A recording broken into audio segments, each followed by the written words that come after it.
नमस्कार. 9:30च्या बातमीपत्रात मी कल्पना साठे आपलं स्वागत करते. सुरुवातीला एक नजर ठळक बातम्यांवर. दहशतवादाच्या विरोधात मानवतावादी शक्तीने एकत्र येण्याचं पंतप्रधानांचं आवाहन. अटल बिहारी वाजपेयी यांचा बांगलादेश मुक्तीसंग्राम पुरस्कारानं सन्मान.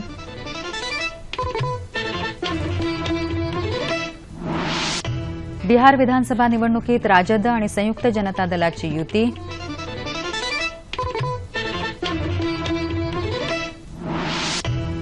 दाभोळ वीज प्रकल्प येत्या 15 तारखेपासून पुन्हा सुरू. जैतापूर प्रकल्प सुरक्षित असल्याचा पियुष गोयल यांचा निर्वाळा. डीसी मार्गाचं एसी मार्गात परिवर्तन करण्याकरता मध्य रेल्वेवर मेगा ब्लॉक.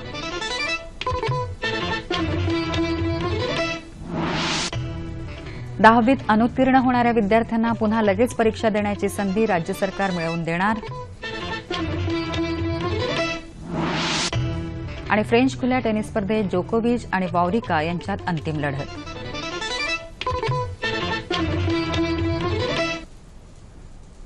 सविस्तर वृत्त. भारत बांगलादेश नातेसंबंधांवर कोणत्याही बाह्य दडपणांचा परिणाम होणार नाही अशी ग्वाही पंतप्रधान नरेंद्र मोदी यांनी आज ढाका इथं दिली. बांगलादेशाच्या स्वातंत्र्य चळवळीत तसंच भारत बांगलादेश मैत्रीपूर्ण संबंधांमध्ये उल्लेखनीय कामगिरी बजावल्याबद्दल माजी पंतप्रधान अटल बिहारी वाजपेयी यांना बांगलादेश सरकारनं जाहीर केलेला बांगलादेश मुक्तीसंग्राम नायक हा पुरस्कार पंतप्रधान नरेंद्र मोदी यांनी स्वीकारला. ढाक्यात बंगभवन इथं झालेल्या एका शानदार समारंभात बांगलादेशचे राष्ट्रपती मोहम्मद अब्दुल हमीद यांनी हा पुरस्कार मोदी यांच्याकडे सुपूर्द केला. हा व्यक्तिशः आपल्यासाठी तसंच भारतासाठी अभिमानाचा क्षण आहे असं मोदी म्हणाले. अटल बिहारी वाजपेयी यांनी सामान्य माणसाच्या हक्कासाठी नेहमीच लढा दिला. माझ्यासारख्या अनेक राजकीय कार्यकर्त्यांचे ते प्रेरणास्थान राहिले आहेत. 6 डिसेंबर 1971 रोजी संसदेमध्ये वाजपेयी यांनी केलेल्या भाषणात बांगलादेशाला राष्ट्र म्हणून मान्यता द्यायची मागणी त्यांनी केली होती. याची मोदी यांनी यावेळी आठवण करून दिली. बांगलादेशचे राष्ट्रपती मोहम्मद अब्दुल हमीद यांची पंतप्रधान नरेंद्र मोदी यांनी सकाळी भेट घेऊन विविध मुद्द्यांवर चर्चा केली.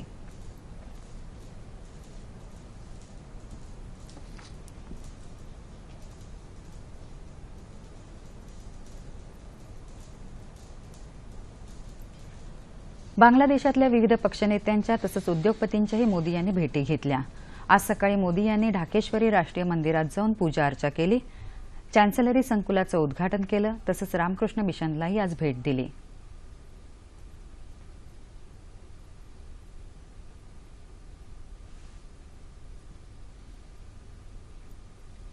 ढाका विद्यापीठात वंगबंधू कन्व्हेन्शन सेंटरमध्ये मोदी यांनी मार्गदर्शन केलं.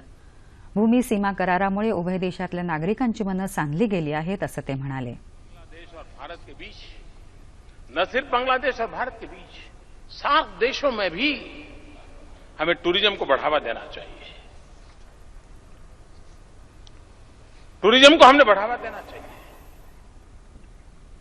और टूरिज्म यूनाइट्स द वर्ल्ड.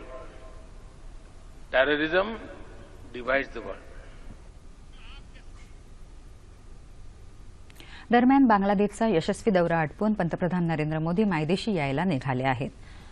पंतप्रधान नरेंद्र मोदी बांगलादेशच्या दौऱ्यावर असताना त्यांनी भारत बांगलादेश दरम्यान गेली 41 वर्ष सुरू असलेला भूसीमावाद शनिवारी अखेर ऐतिहासिक करारानंतर संपुष्टात आणला.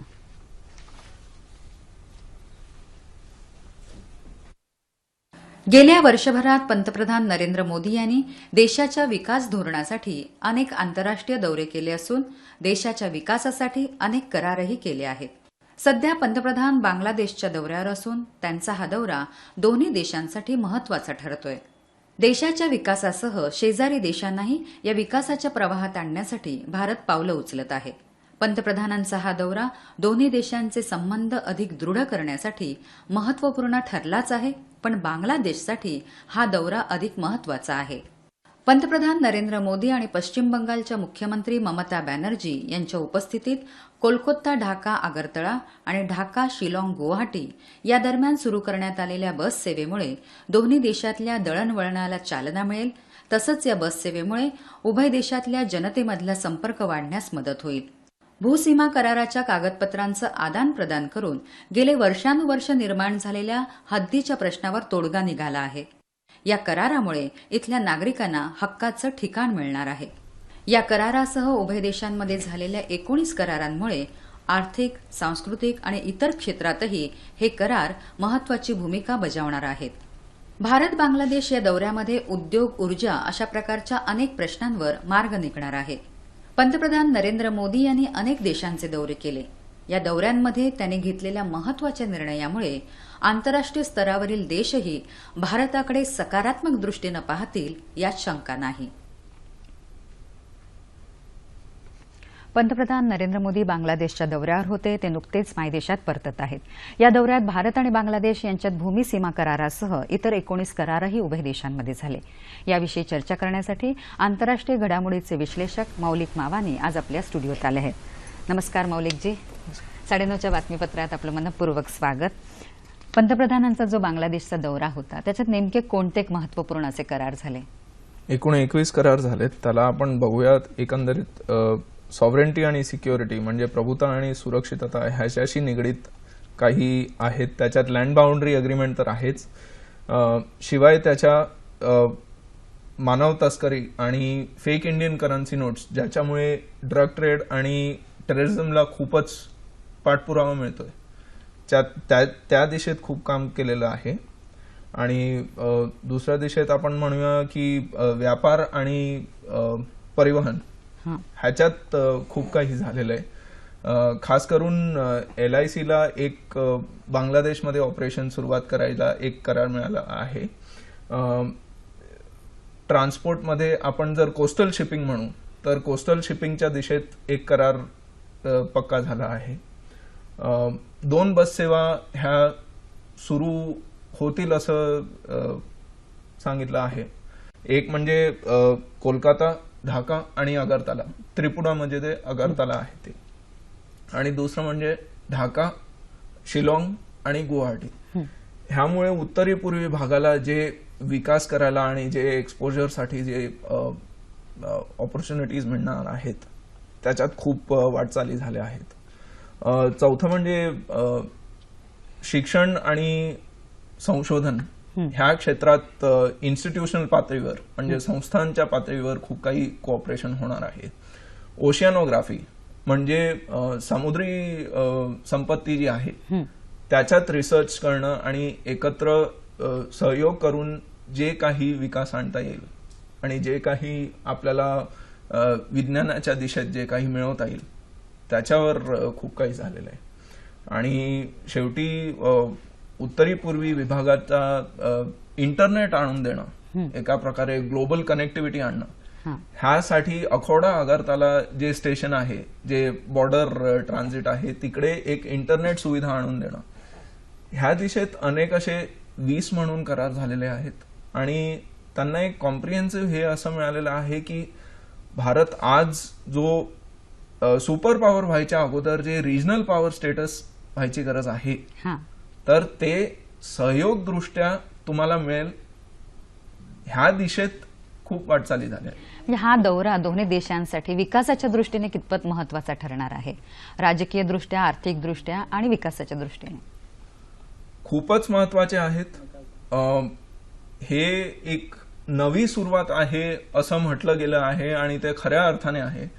कारण हे तुम्ही सगळे करार पाहाल त्याच्यात अजूनपर्यंत जी बांगलादेशची जी इन्सिक्युरिटी होती भारताप्रती ती सगळी एकंदरीत मिटलेली अशी दिसते. आणि तुम्ही प्रत्येक पातळीवर बघा त्याच्यात काही ना काहीतरी ह्याच्यात समावेश झालेला आहे. आणि का म्हणून आज भारताची GDP परत वाढते आणि भारताला बांगलादेशशी सहयोग करायला आणि त्याला बांगलादेशला सहायता देण्यात जी आपली सूट आपल्याला मिळालेली आहे आणि जो आपला पॉलिसी इनिशिएटिव्ह झाला आहे तो खूपच मोठ्या प्रमाणावर आहे. उत्तरी पूर्व भागामध्ये विकासाच्या दृष्टीने हा दौरा कितपत महत्वाचा आहे असं वाटतं? ऊर्जा सुरक्षितताबद्दल आपण म्हणू, आज लोक म्हणतात की 70 गिगावॉट पोटेन्शियल आहे हायड्रो पॉवरचा उत्तरी पूर्वी विभागात, पण ते नैसर्गिक संपत्ती उद्ध्वस्त न करता आपण जर एनर्जी सिक्युरिटी मिळवून द्यायची असेल तर आपण काय करू शकतो? म्हणून Bangladesh, India, China, Myanmar gas cooperation आणि तुम्ही जर ह्या सगळ्या वाटचालींनी जर तुम्ही बांगलादेशमध्ये पॉवर प्रोडक्शन करू शकाल आणि बांगलादेश उत्तरी पूर्वी विभागाला पॉवर उपलब्ध करू शकेल, तर ह्या सगळ्या समस्या एकत्र सोडवल्या जातील. ही एक मोठी गोष्ट आहे. चित्तगोंग पोर्टला भारताला ऍक्सेस मिळाला आहे आणि त्याच्यातनं हेवी इक्विपमेंट म्हणा, ट्रान्सपोर्ट युटिलिटी जे काही म्हणा, इन्फ्रास्ट्रक्चरच्या विकासासाठी तुम्हाला जे काही लागणार आहे, बरोबर, तर त्या लँड रूट मधनं न जाता तुम्हाला जर मॅरिटाईम रूट जर हे करायचं असेल तर त्याला खूप काही तुम्हाला उत्तरी पूर्वी विभागाला मिळवून द्यायला तुम्हाला सहज सोपं पडेल. आणि मुख्य म्हणजे ट्रॅक 2 म्हणजे people to people connectivity, people to people connections, ह्याच्यात तुम्हाला आर्थिक दृष्ट्या लाईव्हलीहूड जास्त प्रमाणात उपलब्ध करून द्यायला, हे एकंदरीत मेक इन इंडियाचं हे जे इनिशिएटिव्ह आहे त्याला उत्तरी पूर्वी विभागाला कसली काय त्याची परिभाषा काय असेल हे ह्याच्यातनं निघून येणार. खरंय. भूसीमा करारामुळे हद्दीचा प्रश्न मिटला, पण तिथल्या नागरिकांच्या दृष्टीने तो कितपत महत्वाचा होता? खूपच महत्वाचा होता. कारण तुम्ही जर बघाल की भूसीमा करारमुळे आज भारताच्या भागात जे स्टेटलेस सिटीजन्स होते, नॉन स्टेटलेस जे होते, ते जवळजवळ 37,000च्या घरात होते. त्यांना आज भारतीय नागरिकता मिळाली आहे. आणि बांगलादेशच्या बाजूनी जे 14,000 होते त्यांना बांगलादेशी नागरिकता किंवा राष्ट्रीयता मिळालेली आहे. शिवाय त्याच्या तुम्हाला ही सूटही आहे की तुम्ही कोणती राष्ट्रीयता स्वीकारू इच्छिता. आणि शिवाय ह्याच्या जर तुम्हाला जर नागरिकता स्वीकारून द्यायची असेल तर तुम्हाला 12 वर्ष एका देशात राहावं लागतं संविधानिक दृष्ट्या. पण हे ह्या बाबतीत नाहीये. हे काही महिन्यात तुमची नागरिकता स्वीकारली जाईल असं स्पष्टपणे आहे लँड बाउंड्री अग्रीमेंटमध्ये. आता दोन्ही देशांमध्ये ज्या बस सेवा सुरू झाल्यात, आपण सांगितल्या 2 बस सेवा, त्याचा कितपत फायदा होणार आहे? खूपच. कारण तुम्ही बॉर्डर ट्रेड म्हणता किंवा विभाजन दृष्ट्या जर 1947 म्हणजे जे परिवार किंवा जे लोक एकमेकांना भेटू शकली नाहीत, ती आता पीपल टू पीपल एक्सचेंज खूप मोठ्या प्रमाणावर होणार आहे. आणि तुम्ही जर बांगलादेश टुरिझम म्हणाल तर तिकडच्या लोकांना किंवा जे लोक उत्सुक आहेत बांगलादेश बघायला त्यांना सहजासहजी हे लँड रूट मधनं ट्रान्सपोर्ट करायला मिळेल. कल्चरल टाईज वाढतील. म्हणजे सांस्कृतिक दृष्ट्या आपल्यामध्ये जे समन्वय आहे किंवा जे सिमिलॅरिटीज आहेत त्या अजून वाढतील. तर हे लँड रूट मधनं बस काढणं हे चांगलीच गोष्ट आहे. पण घुसखोरीला आळा बसेल याने? घुसखोरीला आळा बसणार हे तुम्ही मानव तस्करीवर तुम्ही रोख आणताय. तुम्ही फेक इंडियन करन्सी नोट्समुळे जे ड्रग ट्रेड वाढतंय आणि जे आर्म्स ट्रेड वाढतंय, ज्याला घुसखोरी खूप मोठ्या प्रमाणावर जबाबदार आहे. तुम्ही लँड बाउंड्री सील केल्या आहेत. आता ह्याला एक उलटा परिणाम हा आहे की लँड बाउंड्री सील केल्यामुळे पीपल टू पीपल इंटरॅक्शन खूप वाढेल, पण त्याबरोबरही एक लिगॅलिटी येईल. आणि ज्या डार्क एरियाज होता ज्याच्यात तुम्ही सहजासहजी तुम्ही आयडेंटिफाय करू शकला नाहीत की हा कोणता नागरिक आहे आणि ह्यांचे हक्क काय आहेत. खरंय. तुम्हाला जर बांगलादेशच्या सीमेच्या बांगलादेशच्या बाजूला तुम्हाला जर तुम्ही विकास आणाल, तुम्ही मानव विकास तुम्ही आणाल, तुम्ही लाईव्हलीहूड आणाल, तर तिकडची लोक ह्या बाजूला येणार नाहीत. खरंय. आता तुम्ही बोलता बोलता चितगोंग डॉकचा उल्लेख केलात, तर त्याच्यामुळे चीनचा वाढता जो प्रभाव आहे तो कमी होऊ शकेल का? इतक्या दशकात पहिल्यांदा मला असं दिसून आलंय की तुम्ही चीनचा वाढता प्रभाव रोखायला किंवा कमी करायला तुम्ही काही करताय हे दृष्टिकोन न घेता तुम्ही स्वतः एक स्वतंत्र दृष्ट्या तुम्ही एक रिजनल सुपर पॉवर होताय. आणि तसंच मी सांगितलं की आज आपल्या भोवती जे सार्क क्षेत्रात जे छोटे देश आहेत त्यांना भारताप्रती ज्या इनसिक्युरिटीज होत्या त्या तुम्ही एका प्रकारचं रिलायन्स किंवा एक कॉन्फिडन्स म्हणाल त्याच्यात तुम्ही कन्वर्ट केलं आहे. आणि त्या दिशेत तुम्ही बांगलादेशला हे एक सर्टन्टी देत आहे की चित्तागोंग पोर्टला तुम्ही भारताला ऍक्सेस दिलाय, त्याच्यामुळे तुमचाही फायदा आहे आणि आमचाही फायदा आहे. बायलॅटरल ट्रेड $5.6 बिलियन आहेत. त्याच्यात बांगलादेशचे एक्सपोर्ट्स फक्त $500 मिलियन आहेत. तुम्ही जर हे सगळं वाढवाल तर बांगलादेशचे एक्सपोर्ट्सही वाढतील आणि बांगलादेशला अजून कॉन्फिडन्स येईल. या दोन देशांमध्ये हा जो करार झाला त्याच्यामुळे एक नवीन अध्याय निर्माण झालाय असं वाटतं का? एक नवीन अध्याय निर्माण झाला आहे नक्कीच, पण आतापर्यंत ज्या गोष्टी झाल्या नाहीत, ज्यांना वाटचाल मिळाली नाही, ज्याच्यावर एका प्रकारे बंधन होतं ते कमी झालेलं आहे आणि त्याला एक नवीन चालना मिळालेली आहे, पुनर्जन्म झालेला आहे असं आपण म्हणू शकतो. खरंच आहे. म्हणजे पंतप्रधानांनी आपल्या देशाचा विकास करता करता शेजारी राष्ट्रांचा विकास करावा हे धोरण जे अवलंबलं आहे आणि त्याविषयी सविस्तर चर्चा करण्यासाठी पण आपण इथे आलात, त्याबद्दल मौलिकजी आपले आभार. वळूया इतर बातम्यांकडे. बिहारमधला सत्ताधारी संयुक्त जनता दल आणि लालू प्रसादांचा राष्ट्रीय जनता दल यांनी आगामी विधानसभा निवडणूक एकत्र लढवण्याचा निर्धार व्यक्त केला आहे. जागा वाटपाबाबतची बोलणी करण्यासाठी 6 सदस्यांची एक समितीही स्थापन करण्यात आली आहे. मुख्यमंत्री आणि संयुक्त जनता दलाचे नेते नितीश कुमार यांनी आज नवी दिल्लीत राष्ट्रीय जनता दलाचे लालू प्रसाद यादव यांची समाजवादी पार्टीचे प्रमुख मुलायम सिंग यादव यांच्या निवासस्थानी भेट घेऊन याबाबत चर्चा केली. नितीश कुमार यांनी आज काँग्रेस उपाध्यक्ष राहुल गांधी यांचीही भेट घेतली. राज्यातल्या खेळाडूंमध्ये प्रचंड गुणवत्ता आहे. फक्त त्यांना गरज आहे योग्य प्रशिक्षण, उत्तम मार्गदर्शन आणि पायाभूत सुविधांची. खेळाडूंची ही गरज राज्य सरकार निश्चितपणे पूर्ण करेल आणि त्यातूनच ऑलिम्पिक विजेते खेळाडू घडतील असा विश्वास मुख्यमंत्री देवेंद्र फडणवीस यांनी व्यक्त केला आहे. आज अलिबागमध्ये रायगड जिल्हा क्रीडा संकुलाचं लोकार्पण मुख्यमंत्र्यांच्या हस्ते झालं, त्यावेळी ते बोलत होते. अलिबागमध्ये मौजे मेहुल या गावात 10 एकर जागेवर हे क्रीडा संकुल उभं करण्यात आलं आहे.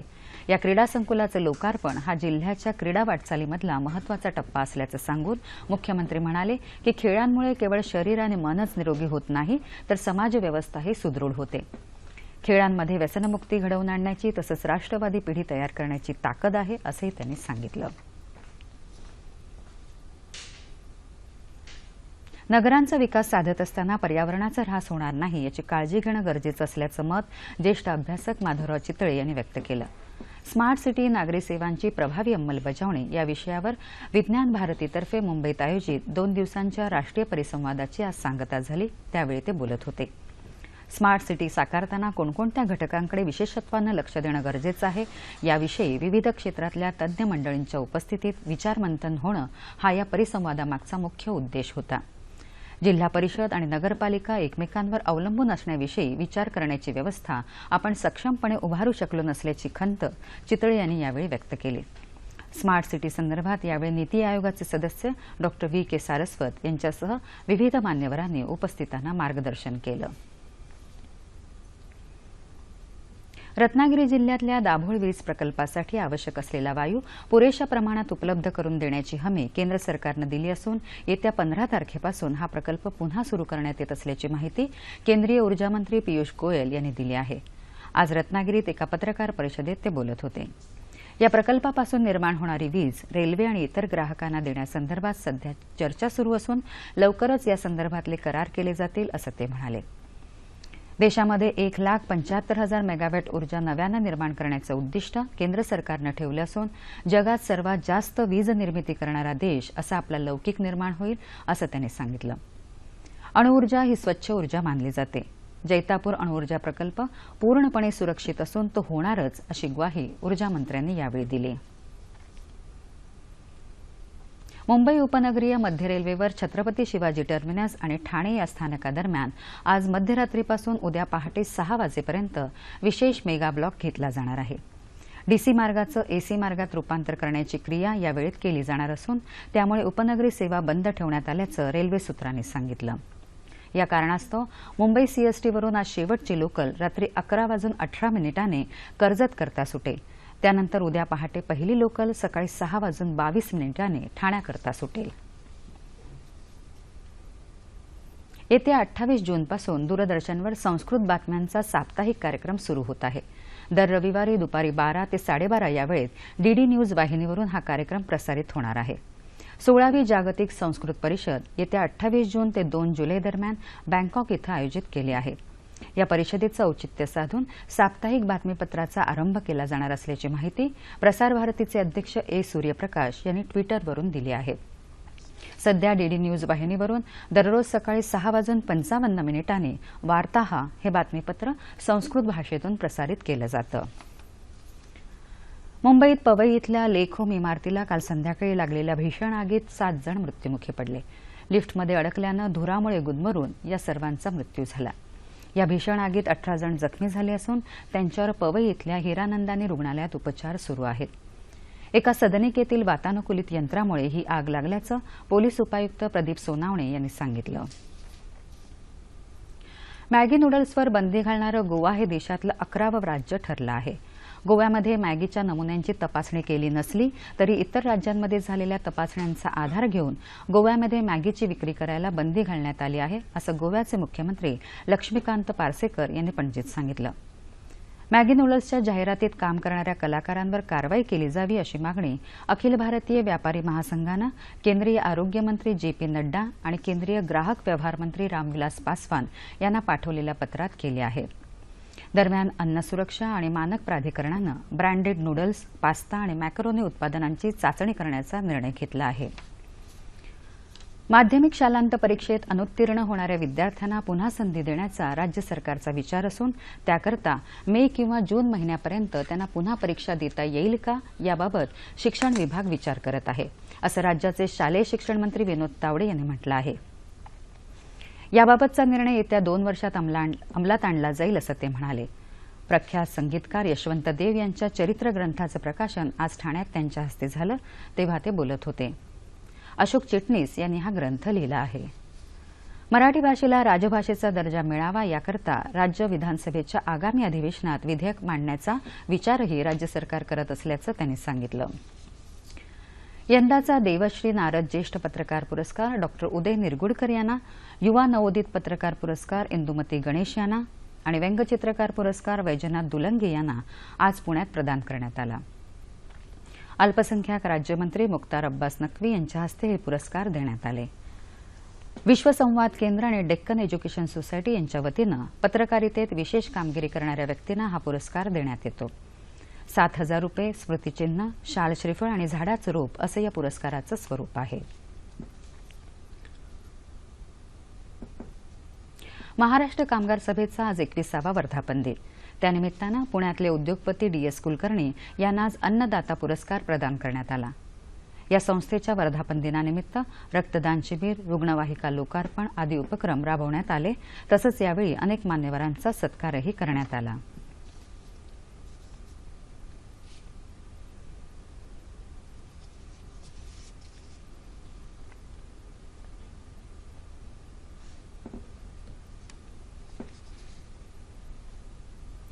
गोपीनाथ मुंडे यांनी राज्याचे गृहमंत्री म्हणून यशस्वी कामगिरी केली. ते केवळ मराठवाड्याचेच नाही तर साऱ्या राज्याचे नेते होते. राज्यातल्या गुंडांचं टोळीयुद्ध नष्ट करण्याचं काम त्यांनीच केलं, असे गौरवोद्गार भाजपाचे राष्ट्रीय उपाध्यक्ष विनय सहस्रबुद्धे यांनी आज नांदेड इथं काढले. ज्येष्ठ पत्रकार संजीव कुलकर्णी यांनी संपादित केलेल्या गोपीनाथ मुंडे यांच्या जीवनावरच्या संघर्ष यात्रा या पुस्तकाच्या प्रकाशन समारंभात ते बोलत होते. राज्याच्या ग्रामविकास मंत्री पंकजा मुंडे यांनी यावेळी आपल्या वडिलांच्या आठवणींना उजाळा दिला.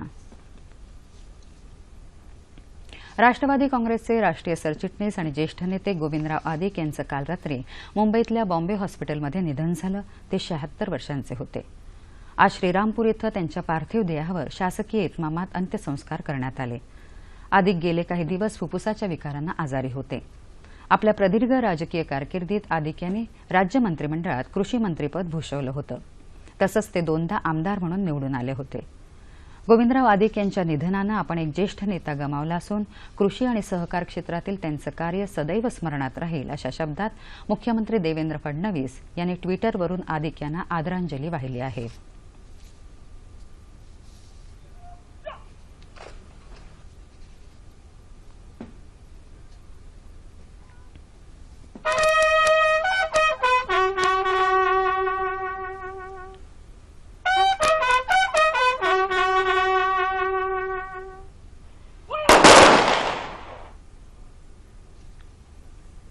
पॅरिस इथं सुरू असलेल्या फ्रेंच खुल्या टेनिस स्पर्धेत महिला दुहेरीत अमेरिकेच्या बेथनी सॅन्ड्स आणि लुसी सारापोवा यांनी ऑस्ट्रेलियाच्या कॅसी डॅलक्युआ आणि शेवडोचा याचा 3-6, 6-4, 6-2 असा पराभव करत महिला दुहेरीचं अजिंक्यपद पटकावलं. तर पुरुष एकेरी गटात नोव्हाक जोकोविच आणि वॉवरिका यांच्यात अजिंक्यपदासाठी चुरशीची लढत सुरू असून जोकोविच आणि वॉवरिका या दोघांनी 2-2 सेट जिंकले आहेत. हवामान. 7 जून म्हणजे राज्यात मोसमी पावसाचं आगमन असं समीकरण आपल्या सगळ्यांच्याच मनात घट्टपणे रुजलं आहे. पण अनेक कारणांमुळे वातावरणात बदल होत गेला आणि हे समीकरण हळूहळू आपल्या मनातून पुसट होत गेलं. पण आज मात्र मोसमी पूर्व पावसानं राज्यात मुंबईसह सगळ्याच ठिकाणी दमदार हजेरी लावून सगळ्यांनाच आश्चर्याचा सुखद धक्का दिला. दिवसभर मळभ होतच तरी पाऊस येईलच अशी खात्री नसल्यानं अनेकांनी छत्र्या न घेताच घराबाहेर पडणं पसंत केलं. आज रविवार असल्यानं सगळीकडे गर्दी तशी कमीच होती. पण तरीही पावसानं आपला हिसका बऱ्यापैकी दाखवल्याचं वृत्त आहे. येत्या 24 तासात कोकण, मध्य महाराष्ट्र, मराठवाडा, विदर्भ आणि गोव्यातही अनेक ठिकाणी पावसाच्या हलक्या ते मध्यम स्वरूपाच्या सरी बरसतील असा अंदाज वेधशाळेनं व्यक्त केला आहे. आज पावसानं लावलेल्या हजेरीने तापमानात आणि सापेक्ष आर्द्रतेत काहीशी घट झाली आहे.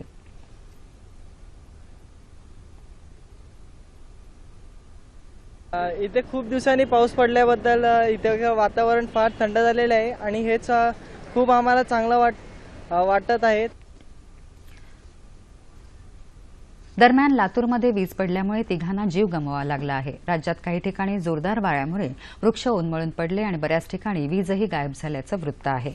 तापमान अंश सेल्सिअसमध्ये. मुंबई कमाल 37, किमान 27. नागपूर 40 आणि 23. पुणे 34 आणि 24. औरंगाबाद 39 आणि 20. नाशिक 35 आणि 23. कोल्हापूर 32 आणि 22. रत्नागिरी 33 आणि 23. सोलापूर 38 आणि 25. आणि अमरावती कमाल 40, किमान 28 अंश सेल्सिअस. शेवटी पुन्हा एकदा ठळक बातम्या. दहशतवादाच्या विरोधात मानवतावादी शक्तीने एकत्र येण्याचं पंतप्रधानांचं आवाहन. अटल बिहारी वाजपेयी यांचा बांगलादेश मुक्तीसंग्राम पुरस्कारानं सन्मान.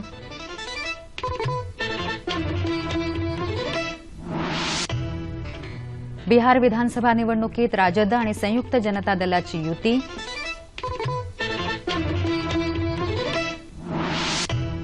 दाभोळ वीज प्रकल्प येत्या 15 तारखेपासून पुन्हा सुरू. जैतापूर प्रकल्प सुरक्षित असल्याचा पियुष गोयल यांचा निर्वाळा. डीसी मार्गाचं एसी मार्गात परिवर्तन करण्याकरता मध्य रेल्वेवर मेगा ब्लॉक.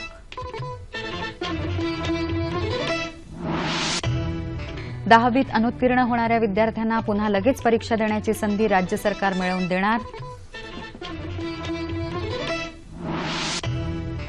आणि फ्रेंच खुल्या टेनिस स्पर्धेत जोकोविचला नमवून वॉवरिकानं अजिंक्यपद पटकावलं. याबरोबरच हे बातमीपत्र संपलं. तेव्हा पुन्हा भेटूया उद्या सकाळी 8:30 वाजता सह्याद्री वाहिनीवर. नमस्कार.